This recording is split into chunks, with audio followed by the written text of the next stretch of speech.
जादुई चक्की की कहानी। एक बार की बात है, रामपुर गांव में दो भाई रहते थे। बड़े भाई का नाम विक्रम और छोटे भाई का नाम राघव था। विक्रम बहुत अमीर था, जबकि छोटा भाई राघव बहुत गरीब था। विक्रम अपने बड़े घर में अपने बीवी बच्चों के साथ रहता था। उसके पास खाने पीने की कोई कमी नहीं थी, जबकि राघव मेहनत करने के बावजूद तो उसमें की रोटी का ही जुगाड़ कर पाता था। वह अपने परिवार के साथ एक झोंपड़ी में रहता था। विक्रम ने अपने पिता की सारी जायदाद अकेले ही हड़प रखी थी।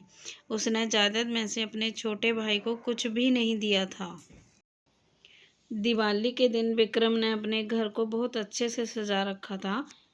उसके घर अच्छे अच्छे पकवान बने थे, जबकि राघव के घर खाने के लिए कुछ भी नहीं था। राघव ने ऐसे समय में अपने बड़े भाई से मदद मांगने की सोची। वह विक्रम के घर पहुंचा। उसने अपनी स्थिति के बारे में विक्रम को बताया और कुछ पैसे उधार देने को बोला, लेकिन विक्रम ने पैसे देने से साफ इनकार कर दिया। जिसके बाद वह खाली हाथ ही अपने घर जंगल के रास्ते लौटने लगा। जंगल में राघव को एक बुढ़िया दिखाई दी, जिसके पास लकड़ियों का गट्ठर था। राघव ने सोचा, यदि मैं इस बुढ़िया की लकड़ियाँ इसके घर पहुंचा दूंगा तो मुझे बदले में कुछ पैसे मिलेंगे। मैं बुढ़िया के पास गया और उसने लकड़ियों को उसके घर पहुंचाने को पूछा, जिस पर बुढ़िया ने सहमति जताई। राघव ने अपनी स्थिति के बारे में भी बुढ़िया को बताया। लकड़ियाँ बुढ़िया के घर पहुंचाने पर बुढ़िया ने राघव को मिठाई का डिब्बा दिया और कहा कि तुम ये मिठाई जंगल में बनी गुफा में रहने वाले बोनों को दे आओ। इसके बदले में तुम उनसे जादुई चक्की मांग लेना। राघव ने ऐसे ही किया और मिठाई बोनों को देकर उनसे जादुई चक्की ले आया। बोनों ने चक्की देते हुए कहा कि तुम इससे जो मांगोगे वह मिल जाएगा। जब तुम्हें इस चक्की को रोकना हो तो इस पर लाल कपड़ा डाल देना। राघव खुशी खुशी वह चक्की अपने घर ले गया और अपनी बीवी को सारी बात बताई। उन्होंने चक्की को जमीन पर रखा और अनाज फल सब्जियां मांगी। कुछ ही समय में सब चक्की से निकलता गया।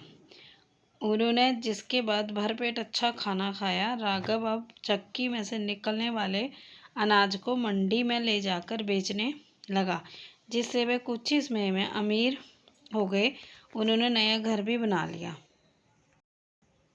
जब ये बात विक्रम को पता लगी तो उसने सोचा, उसका छोटा भाई इतनी जल्दी इतना अमीर कैसे हो गया। इसका पता लगाने के लिए वह एक दिन भोजन करने राघव के घर पहुंचा। खाने के बाद जब वह अपने घर जाने लगा तो उसने कुछ समय राघव के घर के बाहर छुपकर अंदर देखने लगा। विक्रम ने राघव की पत्नी को चक्की से अनाज मांगते हुए देखा, जिससे उसको राघव के अमीर होने के राज के बारे में पता चला। विक्रम एक दिन आकर राघव के घर से जादुई चक्की चोरी करके ले गया। घर जाकर उसने अपनी बीवी को घर छोड़कर चलने को कहा। बीवी के पूछने पर उसने बाद में बताने को बोला। विक्रम अपने बीवी बच्चों को लेकर नदी के रास्ते दूसरे गांव जाने लगा। जब विक्रम नाव में बैठा था तो उसने अपनी बीवी को जादुई चक्की के बारे में बताया। उसने जादुई चक्की को प्रयोग करके दिखाने के लिए चक्की से नमक मांगा, जिससे चक्की में से नमक निकलने लगा। उसको चक्की को बंद करना नहीं आता था, जिससे नाव में पूरा नमक भर गया और विक्रम अपने परिवार के साथ नदी में डूब गया। राघव के पास अभी भी बहुत अनाज बचा था। उसने वह अनाज बेचा और मेहनत की, जिससे उसको अब चक्की की ज़रूरत नहीं थी। वह अपने परिवार के साथ खुशी से रहने लगा। इस कहानी से हमें ये शिक्षा मिलती है कि हमें कभी भी लालच नहीं करना चाहिए।